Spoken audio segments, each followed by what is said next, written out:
everybody. Welcome to Confessions of a Reluctant Caregiver and our educational series, Caregiving Youth Hidden in Plain Sight. We are doing this fantastic series with my care friends, Todd Keats. Todd, are you out there?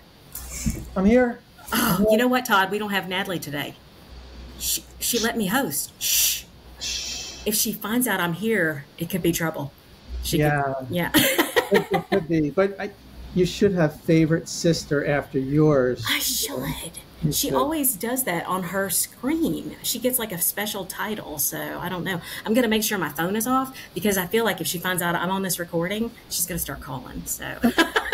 It's like it. So, guys, today we have a great educational episode, and our guest organization is Pyx Health, and they are an amazing organization. And what we're going to do is we actually have two guests with us today, and we're going to introduce them to you to get started. Todd? Yeah, great. Well, thanks for that great intro, JJ. What can I say? We're thrilled to be here. My care friends, the online community for caregivers and patient advocates, and Caregiving Youth is near and dear to us as it is to you and Natalie. So, let's just jump in. And I'm going to start by doing an intro of Terry. So, Terry is the Chief Program Officer at Pyx Health. She has 30 years of behavioral health experience, providing therapeutic interventions to all age groups in a wide variety of settings, as well as 18 years of experience working at the executive level management within the Arizona health system. Her passion is serving the youth population and has dedicated much of her career developing programs and interventions aimed at improving the mental health and well-being of youth. Terry utilizes this experience to create a culture of continuous quality improvement at Pyx Health, and she does that through cross-system collaborations and implementation of evidence-based practices and innovative solutions for treatment issues. She aims to build an exceptional experience for those individuals who seek services. And she is a graduate of the University of Arizona with a master's in counseling and has a strong desire to work with underserved populations to ensure they receive quality care and services. And well, I will introduce Kathleen. So we also have Kathleen Laura with us today, and she is a Pyx Health Compassionate Support Center Specialist. That's a great title, Kathleen, I got to tell you. Ever since Kathleen was young, she says she has had a passion for helping others. Taking care of her family showed her that she has a natural talent for making people feel heard and seen. Now, Kathleen graduated from the University of Florida with a degree in psychology, and since then, her journey has taken her in many directions, which I found out she lived in a very small town close to where I was raised, so I'm so excited. Each of those destinations has added to her experience and her love for mental health. She works remotely for Pyx Health, providing wellness and emotional support as a mentor to people across the United States, and she finds it incredibly rewarding to hear their stories of growth during her support calls. Guys, we are so excited to have you here and so grateful to learn more about Pyx Health. Thank you. Well, Todd, you want to jump in with our big questions? Sure. And Terry, before we jump in, we always have to acknowledge the canines that walk through a room. No, we love it. Oh no, it's fine. We love to notice that there are pets in the recording with us. So we saw a big tail going back and forth. So I had to kick my dog and cat out. So that works. It happens. Natalie had her dog behind us last week when we were recording. It was great. We just play off of it. We don't care. It's human. Exactly. The dog may have bumped Terry off, so we'll hold on just a second. We did, when we were talking, we were learning a little bit about Kathleen. And Kathleen, so I will say that you're young. I mean, you are young. And you have been all over the place. You were in Florida. You got your education there. So you talk about your mental health journey. You're in Oregon now, which is absolutely fantastic. Yeah. Mm-hmm. Yeah, I love being out here. Cool. And again, I like learning about all the different areas and places that I can go and help youth. Which we'll dive into that, but it's been great out here as well. It's helped me expand that knowledge. Oh, yeah. Fantastic. Hi, Terry. Yeah, we got Terry back. This is great. The dog tripped on some wire and completely disconnected after all that. My apologies. All right. Oh my gosh. All right. So now that we have all the intros and dogs mishaps out of the way, we can move forward. Let's see what's next. So I'm just going to start. I guess I'll start with a question for Terry. So Terry, can you provide just a quick overview of the Pyx Health program? Yeah, I absolutely can. At Pyx Health, really, our mission, we still are. We're a loneliness company. And our mission is really to help people suffering from loneliness, because we know it's the root cause of myriad of behavioral health and physical health problems. And so we're a technology-supported human service company. And so we use a combination of our app, our technology, and our human services workers, such as Kathleen herself, our mentors, to provide some scalable kind of 24/7 care and interventions for people who are lonely. We have lots of contracts with a lot of health plans who provide us with individuals, and we call them, and we provide services. They can use our app. We do screenings for loneliness, depression, anxiety, as well as any resource needs. So we do some social determinant of health screenings as well, so that we can connect them with those services. So through our technology, again, it's 24/7. We have a chat that they can use, our chatbot Pyxer, who they can converse with, who will give them suggestions. We have a lot of resources in the app. We have interventions such as gratefulness journals or stress reducing exercises that they can use in the app, as well as educational materials, and then resources, real connections to their health plan resources, as well as community resources, and find help so that they can get connected to all those services that they need. It's wonderful. And then after they take these screenings, if they score high, if we find out that they are lonely or depressed or have these needs, our mentors call out to them telephonically, and we connect with them and have phone calls where we talk to them. We provide companionship. We really talk them through a lot of interventions that I know Kathleen's going to talk about later on.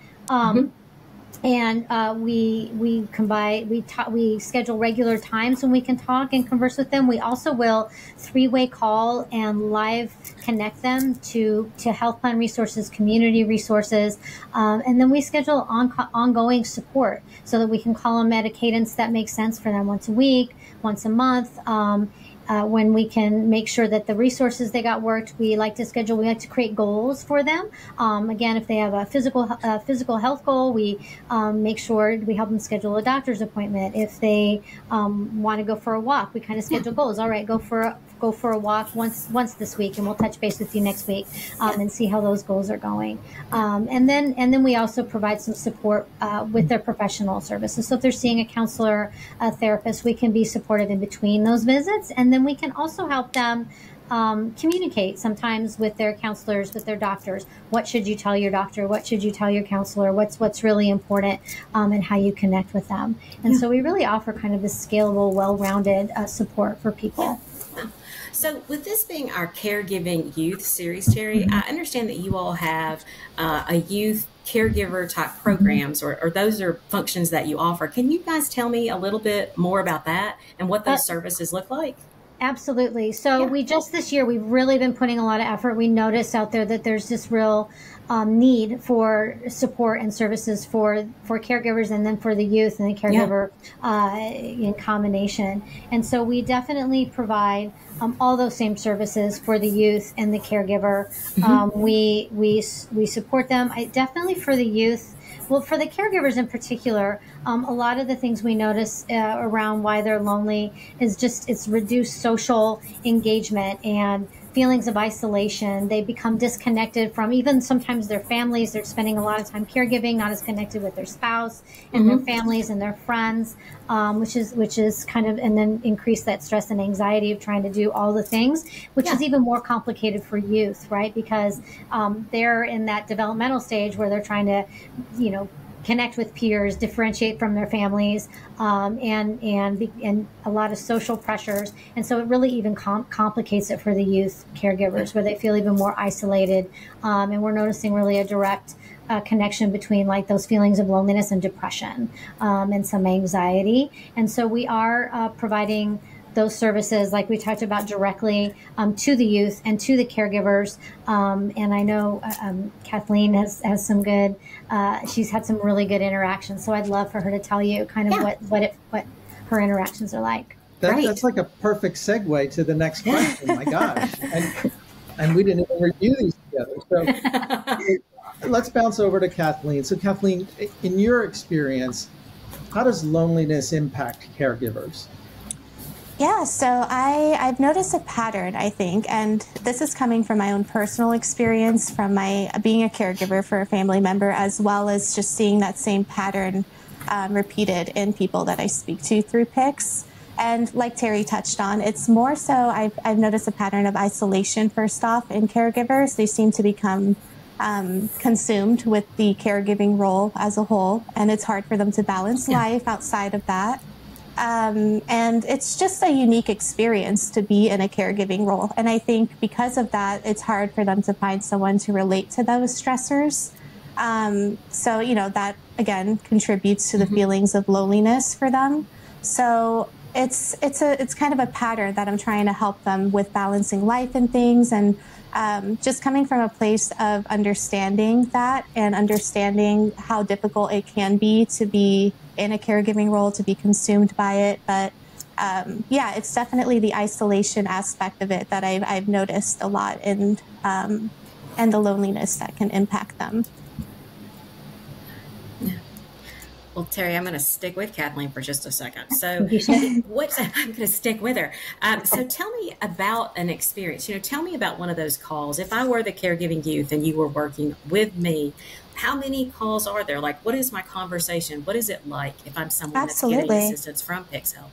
What do you do, Kathleen? Because you are our mentor. You are our specialist. Right. Yeah. So we always start off, it kind of goes in series with Pyx, but we start off when I get to them as a mentor. I call them, I do a welcome call. And I think the most important aspect that we try to do is to help them feel seen and heard, and just that I'm a human to human contact, right? So I tell them a little bit about myself. We do the intro. I let them know how the mentoring program works, which, you know, we can set up, like Terry said, either weekly, bi-weekly, or monthly companion calls is what we like to call them. And it's pretty much just a safe space for them to talk about any life changes going on, stressors going on. I like to touch on, you know, wellness goals that they may have, so we can set those up. If it's like, you know, well, once or twice a week, I'd like to get out and go to the grocery store, which can be really challenging for some people. And, you know, that's something that I can help them out with and check in on them, see how they're doing. There's also like third-party things I can call, help them with appointments. But primarily, I've noticed that a lot of people just enjoy the fact that they know that I will consistently call them for as long as that they need me. Wow. Yeah, it's such a powerful thing that you all do. Having been a youth caregiver and knowing that at the age of 9, you know, I never called myself that at 9, but knowing all of the challenges that go along with both that, and then in my adult role as caregiver for both of my parents, I can look back and reflect. So it's amazing what you are doing to support youth caregivers. So I'm going to popcorn it back over to Terry. And so, Terry, it's a two-part question. Can you share, number one, what support strategies do you offer? And then the second part is, are you just chatting, or is there a specific script or intention? So we do offer. It's not. It can be chatting, but the intention on the phone calls is not just to chat. We do employ a variety of some evidence-based techniques. We use based in some positive psychology. So what we know for sure is these positive psychology interventions or exercises, which are just simple sort of things. Gratitude letters, I mean, things everybody's heard about. Gratitude letters, stress reduction, even things like habit trackers, some techniques about how to how to create small talk with somebody, how to make connections, how to ask for support. Identifying, one of the exercises I like is there's an exercise about identifying the supports that you have around you that maybe you haven't really identified. I think sometimes when people get lonely, they just withdraw and withdraw and withdraw, and we try and help them identify some things that may be around to them or some community, some things. So those are really very helpful. I think that we always try and set a goal for them. Again, even if it's just to do this gratitude letter once a day, or this stress reduction exercise, or write down, or go to the grocery store like Kathleen talked. I mean, we've had people where we've really worked to them to just go to the grocery store and actually go in, and then really try and help them make connections. I think our ultimate goal is to help them make community connections. And I have just so many stories of people that they started and they told us they didn't have anybody, right? In our screenings, they say we have nobody to talk to. We work with them for 8 to 12 weeks, and they have joined a church group, or they've started going to support meetings, or they've, connected with family members that they hadn't connected with before, and that's ongoing. And we kind of we rescreen them, and their answers are, yes, I do have somebody to talk to. Yes, I do feel I get out more often. I mean, I just have multiple stories with that. So, and I think it feels like chatting to them, but there's really some intention driven behind that. We also know that physical exercise helps with depression, anxiety, loneliness. And so, like Kathleen said, if they have those wellness goals, we want to kind of get them out of the house, or even just taking a walk or going down the stairs. We've worked with people doing things like that. The other things we try and do is get them to their healthcare professionals. We do work with a lot of people, and I think the youth population even as well, where they have kind of these comorbid conditions and haven't been to the doctor, can't get to the doctor, or need some follow-ups. And so I've noticed a lot with our youth also, we've helped them connect with services and supports that they didn't even know, because sometimes as a teenager you don't even know what's available to you. And so I want to make sure that we get them connected with all the professional services and support groups that are available to them as well. That's awesome. Oh my gosh. So Kathleen, age range that you help, are you helping the full bracket of age ranges, or what's your focus? Absolutely. Yeah. I recently just took on a couple of different programs for youth. So I've been working more with youth, but our age range is, I work from someone all the way up until I think I have one gentleman who is about 89 years old, and I call him on a week-to-week basis. And then I have a 14-year-old that I also call. So, and the way that I navigate those calls can be very different depending on their needs and things, but it's a wide variety of different things. That's good that you stepped that in. Well, that was my question. I didn't interrupt you. So that's my question. And they are perfect examples. So you've got this 89-year-old and you've got your 14-year-old. So how are those different? Like, how are you treating those differently? Because I know you got to change up. You got to be cool with this 14-year-old and your 89-year-old. Absolutely. Maybe not so cool, but what are your different? What are your different methods? What do you see differently with those two, Kathleen? Yeah, that's a great question. So when I support loneliness in youth, obviously it's going to be a little bit different than supporting adults. And I think it's just primarily due to the differences. And I talked to Terry a little bit about this in their developmental stages, obviously, and, social environments, and, the support strategies that I use for youth are primarily trying to teach them skills through like activities, social skills trainings, and our peer mentoring calls help them with like their skills towards expressing their feelings. We also have a Thrive program, which I can tell you a little bit about that too. It's pretty much an 8-week program, and it's once a week calls from us, one of the mentors, where we work through the activities in the app together. So within those activities, like Terry touched on, there's, small talk to connect, which is helping them get out of the house, to make small talk with someone, which can be challenging for someone who is isolated. But, depending on the age bracket that I'm working with, we kind of pick and choose the activities that I think will help them grow, right? So with youth, again, I focus more on activities for their social skills and developing those social skills. As I guess with adults, it's more so they're experiencing loneliness maybe due to life transitions, right? That youth wouldn't necessarily go through yet. Divorce, retirement, a variety of different things. So I support them a little bit differently. I look for local like community programs that they can be involved in, or just allow a safe space for them to talk about those life changes. But I think the connecting factor between youth and adults is just positive, affirming words and validation in their feelings. That's something that no matter what age group you're in, you need that. Exactly. Wow. Yeah, exactly. Is right. So unless I have it wrong, JJ, we have one question left. I mean, it's hard to believe. Oh, I have loads of questions, but you hit that one, Todd. Go for it. I mean, one formal question. Formal question. So Terry, is there any advice to adults who may be concerned that a youth in their life is lonely, or how might they recognize that youth is lonely? I think it's very important to continue to connect with your youth. I think that there are some pretty telltale signs even with youth that are lonely. They do tend to withdraw. They tend to isolate. You won't see them very much. They're not connecting with their friends. They may be, in their room. I think stating that they don't have friends. I think it's very important to keep checking in with them. I think what I also find with youth, and I think what works with us really well also, is we ask them, right? So we're talking to them, we ask them, we're engaging them.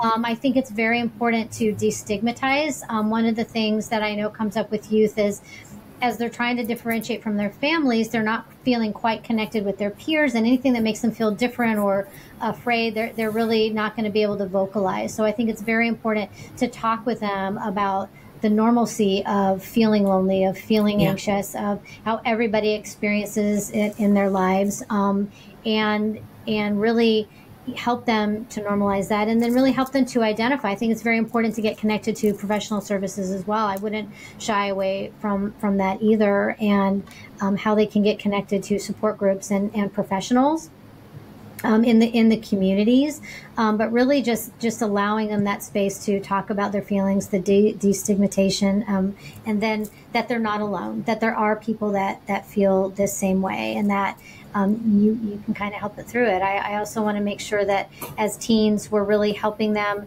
develop a strong sense of self, and so really talking to them. One of the exercises I like is helping them identify, what do you like in a friend? What would you want in a friend? What do you like about yourself? These kind of affirmations. Talk to me about the things that, you feel that you do like about yourself or that are important, and helping them, because they're in that developmental stage as well, as kind of defining themselves and helping them do that in a healthy way.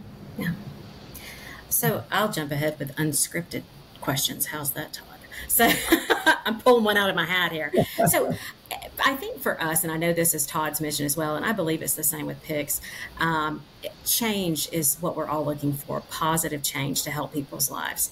And I know you guys probably have loads of stories about a client, someone that you made a positive change in, like something that you felt amazing about. Can you tell me just something that comes to mind where you made a change, and this is something that Pyx Health could do if someone out there is lonely, a caregiver, a caregiving youth that needs help? Yeah, I can jump in and answer that one. Okay. So like you said, I have so many stories, but the one that comes to mind is there was a youth in a caregiving role, and I related a lot to this youth because I recognized their need for support was different from regular youth population, right? They're, in that caregiving role, they're taking on a lot of adult responsibilities, and they felt the need to kind of grow up quickly and put hobbies and interests aside, right? So I help support this youth just by being a simple reminder of not having to grow up too quickly, and kind of work on their feelings of guilt, of wanting to take some time to be with friends, away from her grandmother. And so we developed over the course of a few weeks, we were helping her with her social skills. So she didn't know how to develop social skills and recognize who was there for her as support in her friend group.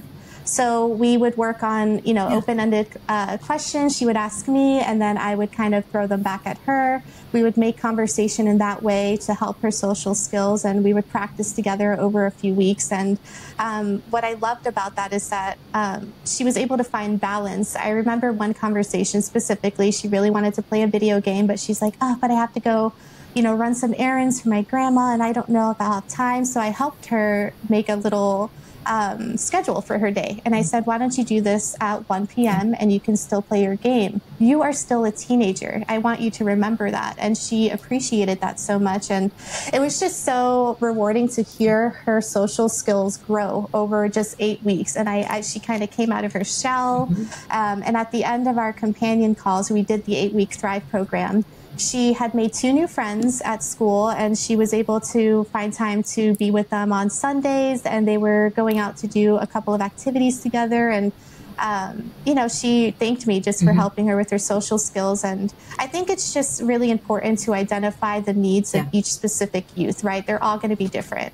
But that story was really rewarding, and we spaced out our calls now. We're on once a month, so I'm like, well, I'm glad you're doing good, but I miss talking to you weekly. But that's what we want, right? We don't want to keep them on it. We want them to grow. So, that was just one of the many stories, but it was amazing. Yeah. I know that there is that loneliness is pervasive, and that is with adults and caregiving youth. And I'm one of them. I know, Kathleen, you said you've got a story. Everyone does have a story about that experience. So if I'm a caregiving youth and I'm listening to this and I'm thinking, how can Pyx help me? Because you guys have a great little guy that is your little mascot, and it's, okay, I see that. How can he help me? Tell me how I know that you do the intakes, the questionnaires, but how can they learn more and become part of Pyx? How can they get help? We can actually go. You can go to our website. Our website is available. There's a lot of information on the website. It'll give you links to resources and to how you can get involved and become part of Pyx. It's got the phone numbers, and so you can definitely go to our website and take a look at that. And it's available both on the computer and on the phone as well. Okay. All right. Well, Todd, do you have any questions, or have I covered everything? I think we got it all. Like everything, I'm sure we'll get off the call. I wish we asked that, but we're always happy. If you have anything is there anything else that either of you would like to add? That we missed? We didn't, yeah. I don't think you've missed anything. I just want to express my gratitude for allowing us to come on here and talk about, again, this population. The youth is really important and dear to my heart, and so I appreciate the opportunity to talk about it. Well, thank you. Well, we want you all to know that all of the information for Pyx Health is going to be on our website. You'll find it on confessionsofarelectedcaregiver.com on the caregiving youth page. You'll find it on My Care Friends. You can even, I don't know, you can bug Todd personally. They're going to hit you up on Facebook, Todd. But you can find lots of information about Pyx Health on our pages for this fantastic series, Caregiving Youth Hidden in Plain Sight. Until we confess again, as Sister Natalie says, we hope you are well, and we'll see you again soon. Bye-bye. Bye-bye.